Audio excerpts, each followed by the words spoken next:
Calvary Baptist Church of Willard welcomes you to an audio recording of a Bible message from our pastor.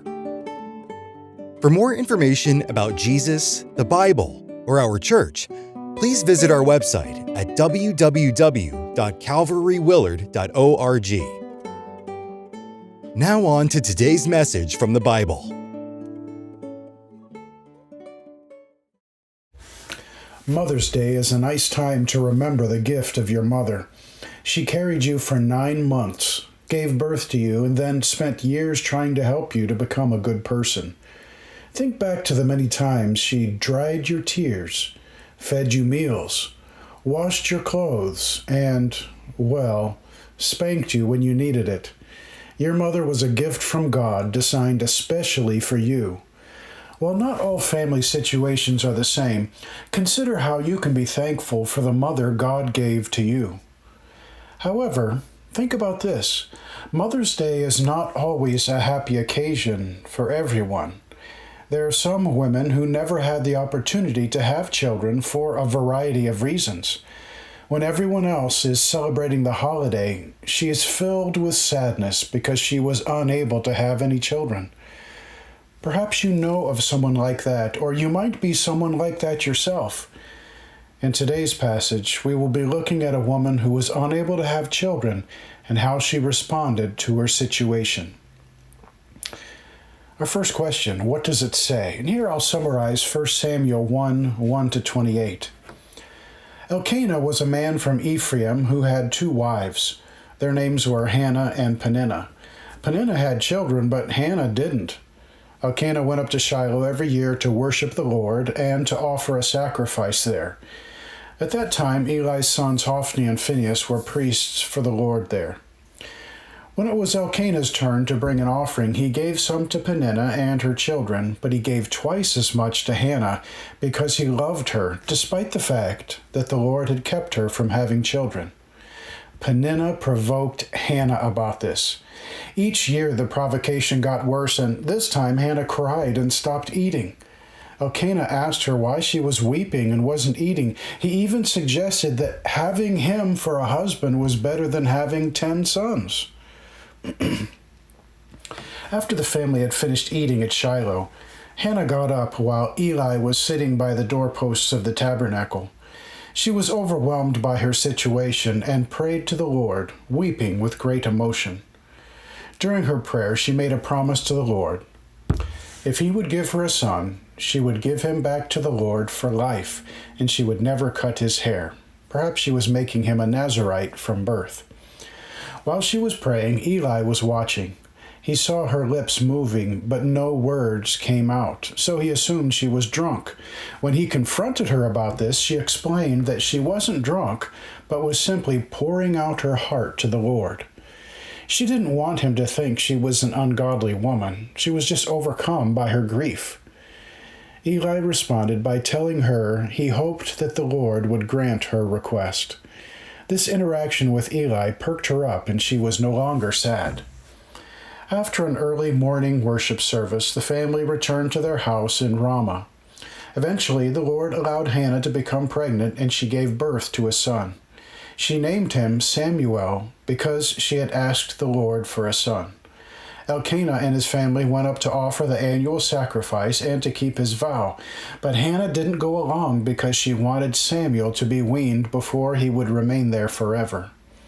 Elkanah allowed for this, but reminded her to keep her promise to the Lord. Hannah stayed home and weaned the child, but when he was finally weaned, she took him to the tabernacle in Shiloh along with 3 bulls, an ephah of flour, and a skin of wine.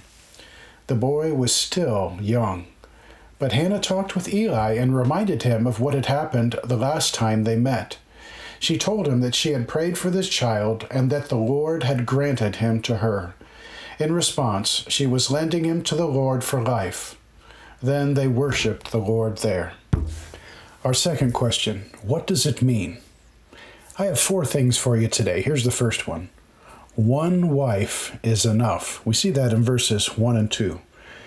One of the first things that you notice when reading this narrative is that Elkanah had 2 wives. If you were to go back to Genesis, the first book in the Bible, you would see that this was not God's original design. He created one woman for one man. However, several men in the Bible were known to have married several women at the same time for a variety of reasons. Abraham married a second woman to ensure he had a son to carry on the family name. This may have been the case with Elkanah. Hannah was the wife he loved, but she had no children. Peninnah was his second wife, and she gave him children. But how did that work out? It didn't work out very well. Peninnah became a rival to Hannah, and she kept on provoking her. How many wives does it take to make a happy marriage? In every case that I can think of, there has always been trouble when a man married more than one woman. It was the case here as well as with Abraham, Jacob, and Solomon. Abraham's first wife didn't get along with his second wife. Jacob's first two wives were adversaries and convinced him to marry two more. Solomon's wives were many and eventually turned him away from the Lord. While God allowed these men to make those decisions, they are recorded not to express approval, but to show the problems that come along with marrying multiple people. God's original design was best: one man, one woman for life. And the true stories recorded in the Bible show the problems people had when they didn't follow God's original design. So one wife is enough. A second thought: having no children is hard. We see that in verses 6 through 8. One of the second things you notice when reading this narrative is how important it was to Hannah that she become a mother. Hannah was loved by her husband, but her lack of children made her feel miserable. Why was this? Firstly, God designed marriage to produce children. You see that from the beginning when God told Adam and Eve to be fruitful and multiply. During Moses' time, God promised to bless the Israelites with children if they remained faithful to him. During Malachi's ministry, God told the people that he desired for them to produce godly offspring. Listen to what one commentator said about this. To have no child was not only a disappointment, but seemed to mark one out as dishonored by God. It's obvious that one important part of the marriage relationship is having children and raising the next generation. It is not the only purpose for marriage, but it is an important one. So when Hannah could not have children, she felt that she was failing.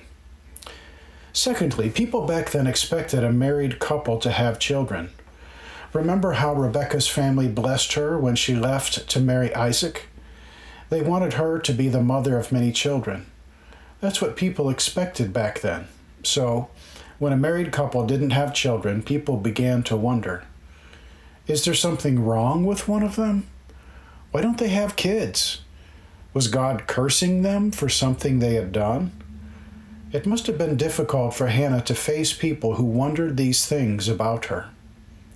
Thirdly, the couple wanted to have children. I would imagine that both Elkanah and Hannah were expecting to have children early on in their marriage. When this didn't happen, Elkanah was wondering if he would ever have a son to pass on the family name. On top of that, Hannah also wanted a child. She felt miserable not being able to produce what she and her husband desired. This probably led to Elkanah adding a second wife to obtain the children he wanted. These reasons, and perhaps more, contributed to Hannah's misery for an extended period of time. Here's another thought. Prayer always helps. We see that in verses 10 through 18. Another thing you may have noticed is the fervent prayer of Hannah. Her misery could have led to anger and bitterness toward her rival, but she chose to take her situation to the Lord. After the family meal, she went back to the tabernacle and prayed to God. But during that time of grief, Hannah made a vow to the Lord. She promised that if he gave her a son, she would dedicate the boy completely to the Lord as a Nazirite. That's what it meant when she said she would not cut his hair. Her prayer was so fervent that she mouthed the words and spoke silently in her heart to the Lord. When Eli the priest saw this, he thought she was drunk and confronted her about it. But Hannah quickly explained that she had not been drinking, but that she had been pouring out her sorrow to the Lord. It was then that Eli told her to go home in peace and that God would hopefully grant her request. His response to Hannah was just what she needed to hear. At that point, she knew that God would answer her request and give her a son. While God doesn't always answer our prayers the way that we want, that time in prayer often provides peace that we wouldn't have otherwise. Hannah poured out her heart to the Lord and later went home without the sadness she had brought with her. Here's one last thought. God often blesses. We see that in verses 19 and 20.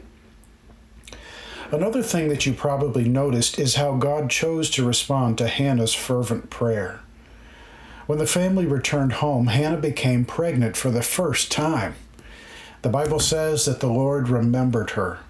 Sure enough, she eventually gave birth to a little boy and named him Samuel. That name was a reminder that God had heard her prayer. Hannah kept Samuel at home until he was weaned and then gave him to Eli to serve the Lord in the tabernacle. But that is not where the story ends. God continued to bless this faith-filled woman. She eventually gave birth to 3 more sons and 2 daughters. The point is that God often chooses to bless those who trust Him. It is not a foregone conclusion that believers will always get what they ask for, but there is plenty of evidence to show that God often chooses to bless His children with more than they expect.